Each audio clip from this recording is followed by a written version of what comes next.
Activist Radio is on the air. You have tuned into the Mark Harrington Show, sponsored by Created Equal. Mark is training a new generation of leaders to take on the culture of death and win. You don't like abortion, don't have one. The only thing that can be said to be objective truth is that there is no objective truth. It does come out in one piece. It comes out in one piece. I would argue that we certainly are not all created equal. And now, here's Mark. The First Amendment reads, Congress shall make no law.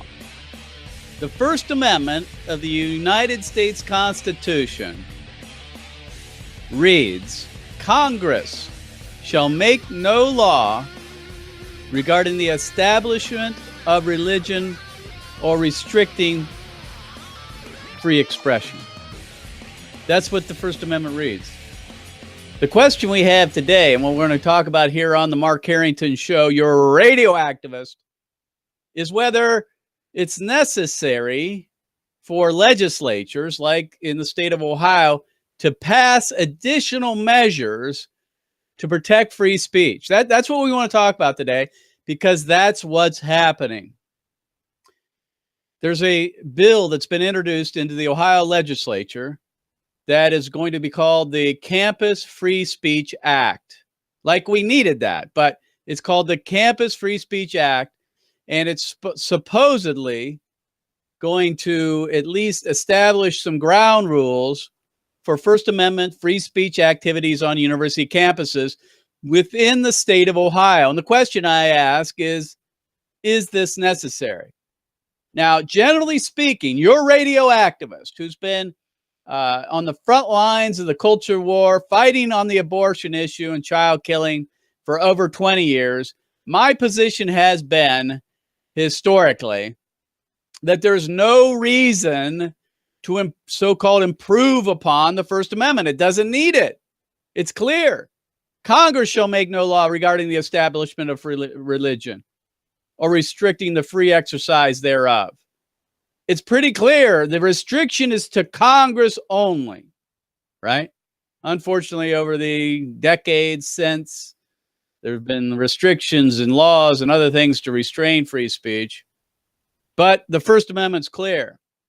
And if we were following the Constitution as written, if we are adhering to the free speech amendment to the Constitution, we wouldn't have to pass legislation in the Ohio State House or anywhere else. But unfortunately, we're not. You know, if courts were interpreting the Constitution correctly, we wouldn't need to introduce this type of legislation. My point is this: if we follow the Constitution, if we follow the First Amendment, and we have courts that uphold it, there's no need for this kind of thing. So generally, I have been loath to the idea that we need to somehow add to the First Amendment. Well, my views are changing on that. And frankly, I've been dealing with this for a very, very long time, but it's getting worse. I mean, almost every week, it seems like I come to you here on Facebook and over the other social media platforms and our podcast talking about all the free speech issues that we're dealing with at Created Equal. In fact, I think I talk more about free speech issues than I do abortion sometimes. Well, keep in mind, those two things are linked. We cannot have social reform without free speech, right? So you have to be able to speak in order to change people's hearts and minds. And the government is involving itself more and more in restricting speech. Ever since the election, the inauguration of Donald Trump, we've seen more of that as well. And so this kind of came to a head this week, folks, and it's probably going to get worse over the next month as we have officially launched our campus tour, which I'm going to talk about a little later. But this came to a head yesterday when our team of pro-life activists, our apologists who take out victim photos to college campuses, went to a college campus here in our backyard. That is Wright State University, which is in Dayton, Ohio. And even before we showed up, the university sent out an email to the community warning them that we were coming. Now, I'm going to get into that. But what I'd like to do is, if you would, Mr. Producer, cue up the video. Now, this is from Dayton Daily News. And Dayton Daily News got word of this email that went out to the Wright State community. That is students and faculty, I assume. Talking about how they were warning people that the dreaded created equal is coming to their campus. And, you know, they needed to create these safe zones so people could go if they felt disturbed by our message. And so this email went out, and it created some stir because the representative, Niraj Antani, who's a representative out of Miami Township here in Ohio, which is the jurisdiction there is in the Dayton area, he wrote Dayton Daily News and was just really concerned and upset about the fact that this email was sent. So here's what we're going to do. We're going to play the video. This is directly from the Dayton Daily News. A reporter, and apparently this is I don't know if this is a student reporter. We're going to play this video, and I'll respond to it and talk about the fallout of Created Equal's presence on Wright State University. Wright State University, where a pro-life group is on campus, and as you can see, there's a lot of dialogue going on back and forth between this pro-life group out of Columbus and the student body. However, the university says even though a lot of the students may disagree with what this group has to say, they allow them to come here as long as they're not disrupting operations or causing any safety hazards, because as a public university, they have the right to come here and share their point of view. Now, this time around, Wright State University did tell me that they warned students that the group was coming because of some of the graphic signage that I'm not able to show you here, but I'll be hanging out here all afternoon, and I'll be speaking with some of the students and protesters that are here, and I'll have more of that for you coming up at 5 o'clock. Well, there you go. Now, here you go. I love the wording. Wright State University allowed us to come. Allowed us. No, sorry. Let's clear that up from the start. They didn't allow us. You know who allowed us? The founders. James Madison. He allowed us. The Constitution allowed us. Wright State University didn't give us permission. We didn't seek permission. We don't need permission to go on a public university. And here's why. Because it's funded by state tax dollars. It's open to the public and free speech. It is the marketplace of free speech. And so they didn't allow us to come on campus. The other thing is, I love how he says we can't show you these images. I mean, there's the whole deal again. These snowflakes on college campuses can't handle an image of an abortion. I mean, please, this is the 21st century. It's 2017. Think of what they look at online and on their mobile devices and all the other stuff. Don't tell me they can't handle this stuff. The reason why people don't want to show it is because it hurts people's feelings who's had abortions. Too bad. We live in a representative republic, a free country. If you don't like it, avert your gaze, look the other way, right? That's our obligation. It's not the government's responsibility to censor speech, create these safe spaces, and so forth. It's all lunacy. That's what's going on. Now, I'm going to read from, if you would, Mr. Producer, bring up the Dayton Daily News article. What I want to read from is the letter or email that was sent to the Wright State University community.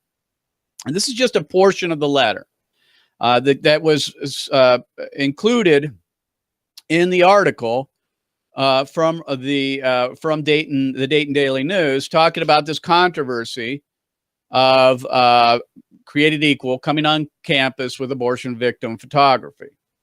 And here's what the, let's see, this was the Vice President of Student Affairs. This is what he wrote, okay? As an institution of higher learning, I want to stop right there. Higher learning. I mean, really? I maybe at some point they were, I guess, but it's higher indoctrination, in my opinion, now with many of these places. All right. But I digress. As an institution of higher learning, it's imperative that we embrace diverse thoughts and ideas. Really? Who in their right mind really believes that Wright State University or any university campus in America really wants to embrace diverse thoughts or ideas? That is beyond it's just hard to understand. Moreover, as a public university, Wright State must allow individuals or groups who wish to exercise their First Amendment rights on its campus the opportunity to do so.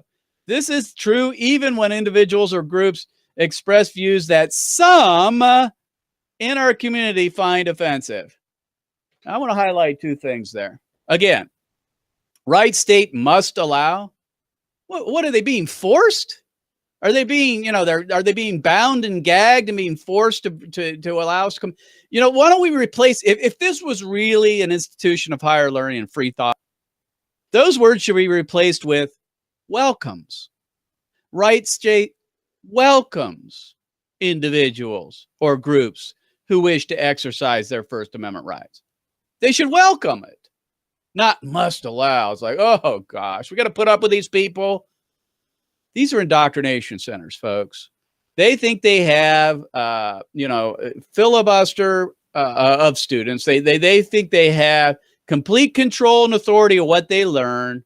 They feel like they own the students and can protect them and teach them and show them what they want them to learn, but they really don't want so-called diverse thoughts and ideas.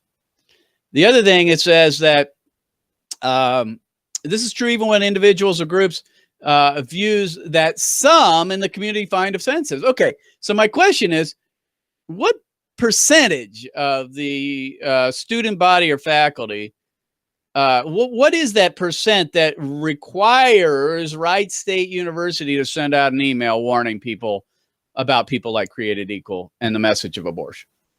Is it 30%? Is that some? How about 50%? Or maybe even just 1%? Maybe it's just, what if it's just one student who offends? Are they then required to send out this email warning students, the snowflakes? This is absurd, folks.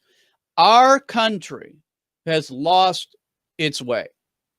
The leaders, the gatekeepers, those in authority on these places of so-called higher learning have no idea about who we are anymore.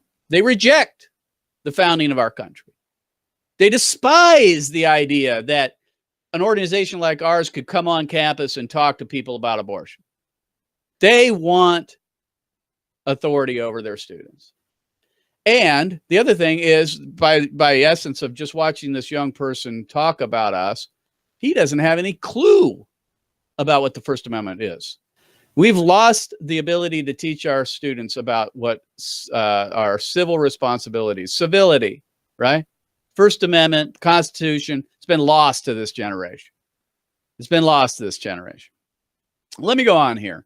It says Wright State encouraged people uncomfortable with the event to avoid the quad. The quad is the place where we gathered altogether, or to seek support from the school's counseling and wellness center. I mean, this is unbelievable. What other, okay, let me just ask you this. If a pro-homosexual group came on campus, would they send out the same email warning those who might be offended, like myself, who would be offended by that? I mean, whether I'm offended or not, I would defend their rights to be on the campus. But what messages what messages trigger the email? Is it just conservative, pro-life, pro-family messages? Or is it also left-wing message? Because I'm sure there are some in the community that might find a gay rights organization's message offensive. I often do. Believe me, they when it's here in Columbus at the Gay Pride Parade, they actually almost are nude in public. That's offensive to me. I haven't seen the city of Columbus send out an email warning families to stay out of downtown. I just haven't seen that one. What about Black Lives Matter? That the message of Black Lives Matter, that only Black Lives Matter supposedly, offends me for the most part. I doubt that they're going to be sending an email out warning people about how that might be offensive. What about pro-abortion advocates who dress up in vagina costumes? That offends me as well, and I imagine it offends a percentage of the Wright State community. Again, it's content-based discrimination. They are singling out abortion, pro-life speech, and therefore creating this these supposed safe zones. And then finally, if you would, Mr. Producer, go back to the article. I want to read this final quote. This is from the university, from the Vice President of Student Affairs. He said, quote, "We had people in our community wanting to know when these types of things were happening. We decided we're going to get more committed going forward to telling the campus about these things." Again, selective. I wonder if there's a pro-life, pro-family Christian on campus and he goes to this vice president and says, "I want to know when a pro-homosexual LGBTQ ABCDEFG group comes on campus. I want to know that, and I am asking you to send me an email when they come because I'd like to avoid the quad." What do you think the odds are that that vice president's going to go to do that? Like a zero. It's only pro-life, pro-family, pro-constitutional speech that's being treated this way. Now, thank God we have men like Niraj Antani, who is a representative in the Ohio State House. He represents Miami Township. And he wrote Mr. Dixon, and he also wrote the Dayton Daily News, which is the thing that started this controversy and being covered in the local media. And here's what Niraj Antani said. By the way, Niraj is a friend of mine, very strongly pro-life, pro-family. He's a good man. He says, "I'm saddened that it seemed as if we were taking a position on the protest when he said it must be allowed." That's my point. That it might be offensive, that he will ensure the group behaves. That was also included in the letter. That he ensures the group. Well, by the way, what is that? Ensuring that we behave. In other words, what I don't know what that means, actually. Antani said, "This is disturbing when university campuses already seem to be a bastion of liberal ideology." Bam. Niraj Antani is on it. He's on it. And so we have just basically, in essence, launched our campus tour for this fall. And the first school we go to, this is what happens. Now, I can tell you this. They helped us out. I mean, the email created the controversy, which created the media, which created more attention to our issue, which is all a part of this, folks. I mean, I don't have a problem. Let them write the emails out there. It exposes them for who they are, and it gives us an additional platform. Social reformers always disturb people to get them to think, and we can use this media opportunity to teach. And so for me, I'm like, it's all good. Gives me an opportunity to talk to us or talk to those who we want to speak to. Now, additionally, that same morning, I got an email from a professor. His name is Corey Miller. I don't have any problem with talking about Corey Miller. He wrote me an email personally, and here's what he objected to, basically. And now, here's what, let me just back up. When people who are pro-abortion don't want to talk about abortion because they know they're wrong, or they don't have the ability to actually defend themselves, what do? They change the subject. They make it about something else. They find something that they don't like or something they can pick on to try to shut you down or make you look bad or whatever, okay? It happens all the time. Most people, when they come up and they're pro-abortion, don't talk about the realities of abortion or whether the human is the preborn or human or not. They just don't, because they know they don't have the facts. So what do? They pound the table on other issues. And so this professor objected to our brochure. Okay, he didn't like it. He didn't like the way it was written, and he was concerned about a reference that is about, let's see, 14 years old in here. Okay. And it's talking about when human development begins. Like the science has changed, and in 14 years, it's different than it was, than it is now. Basically, human life begins at conception. We've known it for decades, if not longer. And there's nothing new coming online that proves differently. So when you use an old quote, as long as it's still up to speed with the current situation, there's no problem with it. But that's what he wanted to object to. And he objected to how we might have put those in and edited them for our brochure. By the way, it's a brochure. It's not a book. We have a book, actually. It's the Moore and Persaud book on embryology, which we have on site, and we showed the professor. So we back up what's written in here with the textbook. He just didn't like that it wasn't, copyright 2017. Bottom line is the guy's pro-abortion, right? Now, he might not say he is, but he is. But here's what he objected to that. But basically, like I say, it's a ruse. Here's what he said. This is the email he wrote.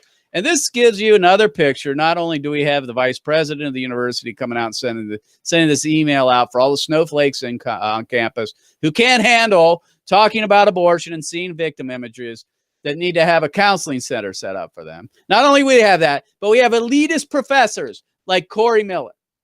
And they're all over the campus, right? Who feel like they have been given this solemn responsibility to watch over the well-being of the college and the students that go there.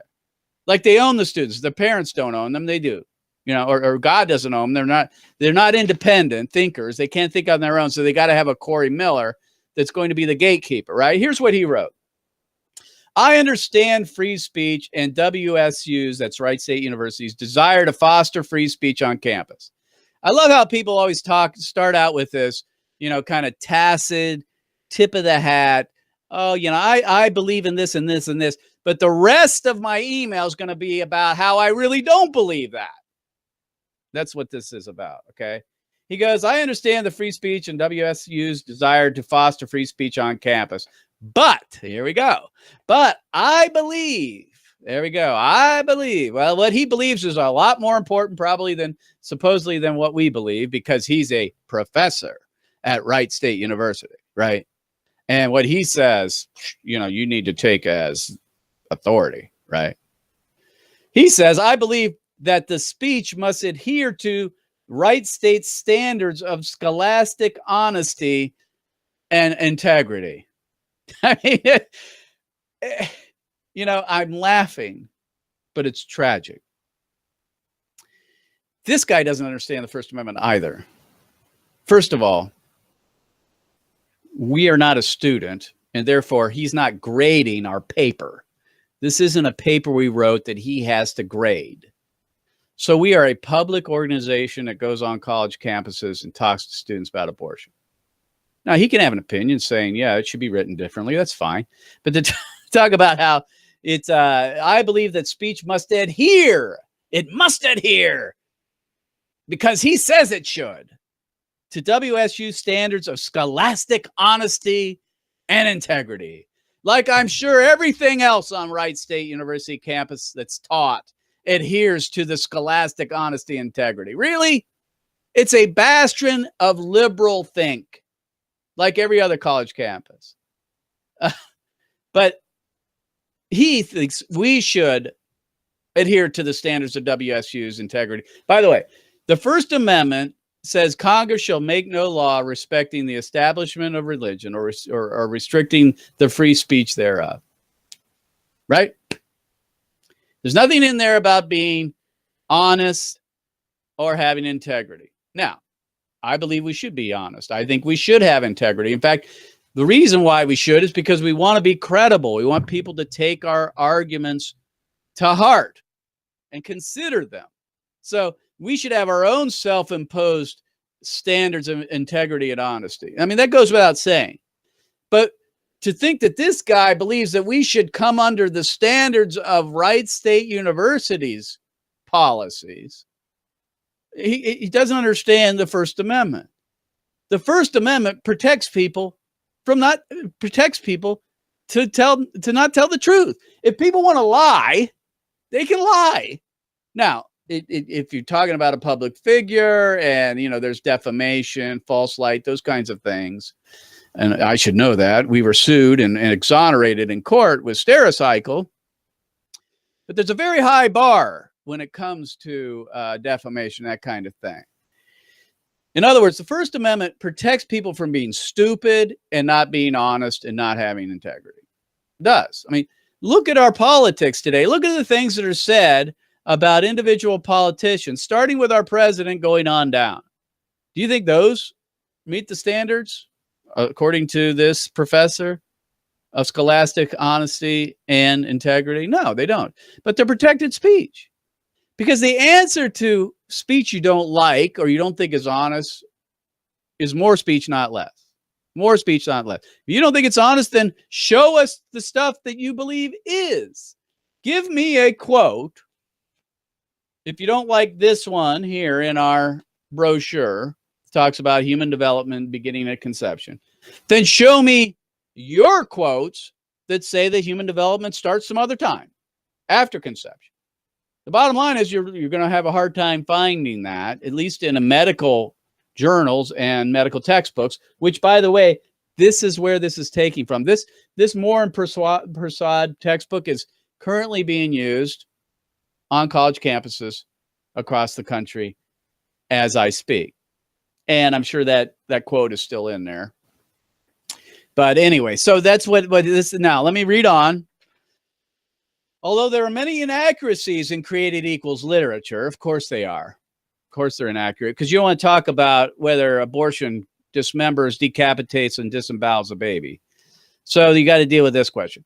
One stood out, in my opinion. You misquoted the textbook to the degree of its dishonesty scholastically. If a student had turned in a paper with similar scholarship, I would have given the student an F. Well, I mean, newsflash, I don't attend your college, and I'm not putting up I'm not giving you a paper for you to grade. Now, once again, we should adhere to high levels of scholastic integrity and honesty. And we do, as an organization, we do. But the idea that this guy has somehow been given the authority to grade us, it just shows you the arrogance of these elitist college professors on campuses around the country. Finally, and then we'll move on, our good friend, Professor Corey Miller, says this in his final sentence of the email to me. He says, the concept the textbook was conveying, I like to see free speech at Wright State University, but we cannot stand for misquoting of scientific knowledge. He cannot stand it. So what is this guy's remedy? Is he going to say we can't come to campus? Are they going to have like walls around the campus, so they have gates so you can only say certain things when you're inside the campus, a public university? Is Corey Miller going to be making certain that everything said on college campuses adheres to the scholastic honesty, integrity of Wright State University? I doubt it, even though I think if he was given the opportunity to do so, he probably would, because that's what this is about. This is about shutting down speech you don't like. Rather than engaging in the marketplace of ideas, you find something you don't like and you pick at it. You find a really small detail like this and you go after that instead of the essence of the problem, which is baby killing, child killing, right? Murder. That's the problem. And that's what we're addressing on college campuses. But college professors like to make it about other things because they do not have a cogent argument against abortion. Now, Corey Miller, I mean, I've never met Corey Miller. Maybe I will meet Corey Miller, professor at Wright State University. In fact, I'd like to challenge Corey Miller to a debate on the First Amendment.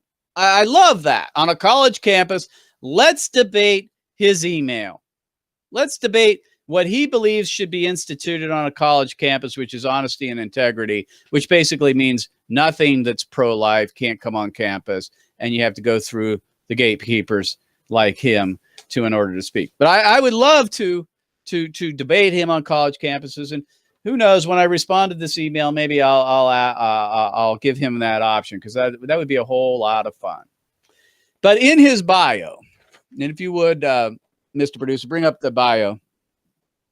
This man is a public figure. He's a professor. So, I mean, there's nothing wrong. This is on his webpage.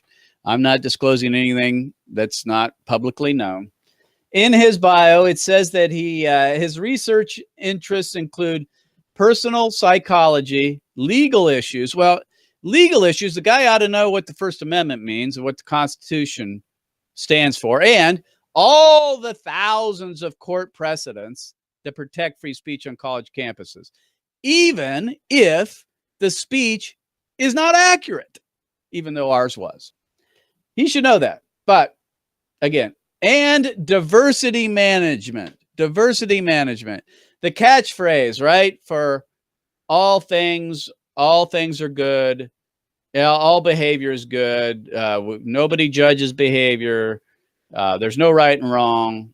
I mean, diversity management usually is a catchphrase or buzzword for the LGBTQ A, B, C, D, E, F, G movement, right?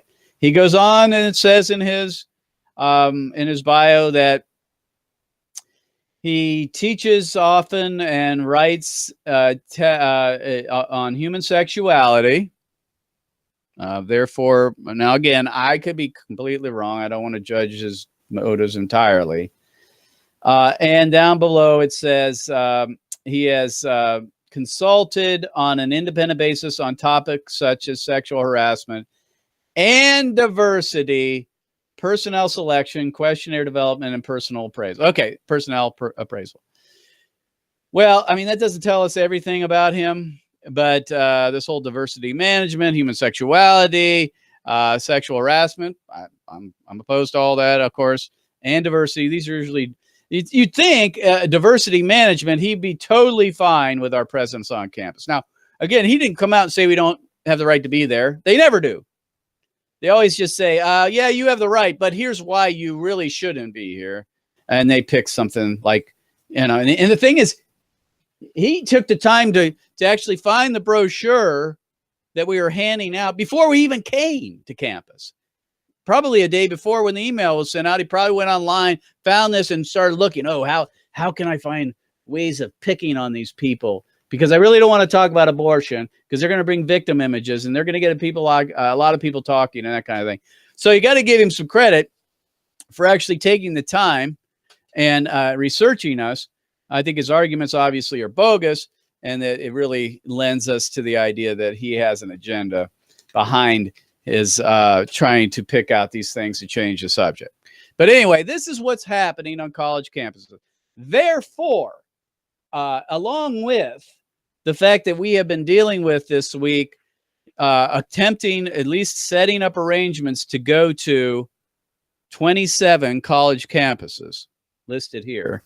And we are now beginning the process of going to these campuses, working with the universities, announcing that we're coming, not asking for permission. It has come to my attention that not all college campuses are the same. We've got some that allow this kind of thing and really are, or at least allow, I should say, that welcome it, despite the fact that they probably don't like it and are consistent with the First Amendment, and others that aren't. And so this has brought me to the point that, as I said at the beginning of the program, do we need to these legislative initiatives to codify in state law the protections that we are given in the First Amendment as it relates to campus free speech? I would have said a week ago or 10 days ago, no, I don't think it's necessary. As long as the colleges follow the rules and follow court precedent, follow the Constitution, I would say they're not necessary. But I have changed my point of view, and I am now going to be supporting the Campus Free Speech Act, which has been introduced into the Ohio legislature. Now, and that's what I want to talk about right now. There is a bill that has now been introduced in the Ohio legislature. And by the way, this is a model piece of legislation that has also been introduced around the country. There's also been hearings in Washington about this whole problem of campus free speech and the need to slap down these professors and slap down these university professors and college presidents and vice presidents of student affairs to let them know that they don't own the campus and they don't own the students, and that we are a nation of laws governed by our Constitution. And the state government is the one that should be overseen to make sure that that happens, because the state government is the one that allocates tax dollars to public universities within the borders of the state. Therefore, they have jurisdiction. And so I am now coming out publicly in support of the Campus Free Speech Act that has been introduced in the Ohio legislature. And it's been introduced by Representatives Will Goodman and Andrew Brenner, two good men, two constitutionalists, who introduced this piece of legislation just a couple of days ago or weeks ago. Now, if you would, Mr. Producer, scan on down. I'm not going to bore you with the entire bill. Basically, here's what it does. Reading from just a summary of the bill. 7-2, you can only have 5 people there, and only 2 of them can talk to people. And it's going to be in this specific area on campus, which very few people pass by. That's becoming more and more the case on college campuses. And we're confronting that even now, right now, with the tour that we're about to launch. Well, it started yesterday at Wright State University. We're dealing with this more and more on college campuses, these free speech zones. So this piece of legislation would do away with those altogether. I'm for that. Number 3 bullet point. Prevents hecklers' vetoes by prohibiting universities from disinviting speakers based on the potential reaction, opposition, offense, or irritation taken to that speaker's expression. This is also a big deal. They call them heckler's veto. You know what a heckler is? A heckler is somebody, when you're speaking, they're over here going, rah, rah, rah, rah, rah, rah, rah, rah, and trying to shout you down, right? Trying to shut you down by overwhelming you with their noise or their mob mentality, okay? We have seen that being used effectively at Berkeley, right? Milo Yiannopoulos was supposedly going to speak there last spring. Ann Coulter and others have canceled events on Berkeley's campus because the mob threatened them with force. That's a heckler's veto. The university, which is a public university, a public establishment funded by tax dollars, it is their responsibility to protect politically incorrect speech. Speech that might, as it says here, bring about opposition, offense, or irritation. In fact, the First Amendment was put into place to protect the very speech that people don't like. It's not like the speech that people like that needs protected. If you would, Mr. Producer, put up that protest sign that I found on a college campus a while back. This is the perfect summary of what a university believes these days as it relates to so-called free speech, and what students are learning to also believe, and they're being reinforced by the university. This is the perfect protest sign. We condemn free speech. We condemn freedom of speech that hurts other people's feelings. They need a civics lesson. That's the very speech the First Amendment was written to protect, the type that offends people's feelings. It's the responsibility of that person to avoid the person or individual or the speech if they don't like it, to avert their gaze, to not go into the area. It's not the responsibility of the speaker to self-censor, or for the university or government institution to censor them based on the reactions of a mob. In other words, the heckler's veto. The heckler's veto is unconstitutional, And if taken to court 9 times out of 10, at least historically, it has been found to be unconstitutional. But we are finding that more and more on campus, that universities are allowing hecklers to veto free speech. And therefore, these types of legislation that's being introduced here in the state of Ohio by Representatives Will Goodman and Andrew Brenner, I have now come around to believe that they're worth supporting. Now, not because I believe the First Amendment needs added to or enhanced. That's not the point. These pieces of legislation are mainly symbolic, but they are a signal, a shot across the bow of these campuses and these universities around America, that if you do this stuff, you're going to have to answer to us as the governing body of these institutions. And it slaps down these arrogant professors and presidents of these universities that institute these speech codes, safe zones, free speech zones, and so forth on campus. And it at least says you are now on notice that you cannot violate the rights of individual Americans to express themselves on college campuses, irrespective of whether people are offended by the message or not. So therefore, I support these types of legislation, and we will be getting behind the Campus Free Speech Act here in Ohio. And I exhort you as a listener, if you live in the state of Ohio and you're a voter, to let your representatives know that you also support this piece of legislation. All right, let us wrap it up. Here's what I want to do. I want to just give you an idea of what we are now going to be undertaking in the next month or so as it relates to our fall outreach campaign. To say that this is aggressive is an understatement. Every semester is aggressive for us. But we're not about numbers, by the way. We don't care if we increase the number of campuses if we go to next year or what. That's not what we're about. We're not about saying, oh, we did this last year, we did this many this year. No. We just want to be effective. And sometimes going more places and doing more things isn't necessarily what's effective. What may be most effective is being more strategic and tactical in where we go, when we go, and what kind of message we're presenting, right? Because we do have an overarching strategy to ending abortion, and it's not just about increasing numbers, going to, a lot more high schools and college campuses, although that would be all good if we were able to pull that off. That is not necessarily why we do what we do. But here we go. We are going to be visiting 33 high schools. If you could put up that graphic, Mr. Producer. We have 33 high schools coming up. Oh, that's the wrong event. There we go. 33 high schools. This is in the next month, folks.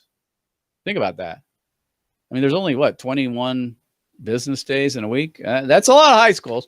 33 high schools, 27 college campuses, 6 operation overpasses. What those are is we hold banners over walk bridges in busy metropolitan areas like Columbus and others around the country. And 30 sidewalk counseling efforts outside abortion facilities. 30. That means we will be there pleading with women and men not to kill their babies at 30 locations around Ohio and the Midwest in the next 30 days. These include Ohio State, Cleveland State, Wright State, University of Akron, Capital University, Bowling Green, University of Toledo, Youngstown State, Wayne State, Michigan State, University of Michigan. By the way, boo, boo, go Bucks. Lansing Community College, Eastern Michigan, Penn State, University of Pennsylvania, Temple, University of Pittsburgh, Indiana University of Bloomington, Ball State, University of Louisville, University of Kentucky, West Virginia University, and I go on and on. Here we are. Those are the college campuses. So here's my point. Do you think we're going to run into some problems here with professors like Corey Miller? Probably. Who think that they have authority over their students? Who think that they own the campus? Probably. Do you think we're going to run into university campuses that fight us? Yes, we already are. We need good lawyers, and we need support. We need your financial support. We need your prayer support. So, folks, if you want to find out more about our campus tour, go to createdequal.org, createdequal.org, or go to our Facebook page where we'll be regularly reporting on our efforts around the country on high school and university campuses, out from the abortion mills and the overpasses of our cities. So that's our story from today, talking about free speech issues, the Campus Free Speech Act that's been introduced in the state of Ohio, and this lunacy that's happening on college campuses all across the country, these safe zones and these speech codes that have to be now slapped down by the legislatures of the states around the country. I wish it wasn't true. I wish that the First Amendment was enough for these people to learn their lesson. I wish it were the court precedent upholding the rights of individuals and groups like myself to go on college campuses was enough, but it doesn't appear that it is. There needs to be a rebuke from the state legislature to colleges like Wright State University that you can no longer try to curtail, obstruct, or harass people who have speech that you don't like. So that's why I'm supporting the Campus Free Speech Act, and I hope you do as well. Folks, appreciate you listening, paying attention, watching the program. Again, we come to you every Thursday at 1 p.m. Eastern Time here on Facebook and other media platforms. The good news is I've only got 9 days left on my Facebook ban. 9 days left, and you're going to be able to follow me on Facebook personally. Once again, your radio activist. You're going to be able to follow me on my Facebook page. Another problem, by the way, the free speech issue is Facebook, which we talked about a couple of weeks ago. But anyway, so 9 days left. I'll be back on Facebook. But you can watch us every Thursday, 1 p.m. Eastern Time here on Facebook and other media platforms, as well as our podcast. You can pick that up on podbean.com. Go to createdequal.org and find out more about all the media that we have coming out. So, folks, keep the fight. Don't give up. Keep fighting for the First Amendment, the right to speech, our liberties. They're dear to us, and they're necessary for us to end child killing in America. God bless you. God bless America. And remember, America, to bless God. You've been listening to Mark Harrington, your radio activist. For more information on how to become a witness against the evil plague in America, call Created Equal at 614-269-7808, 614-269-7808, or go online to createdequal.net, createdequal.net. Be sure to tune to The Mark Harrington Show next time for your marching orders in the culture war.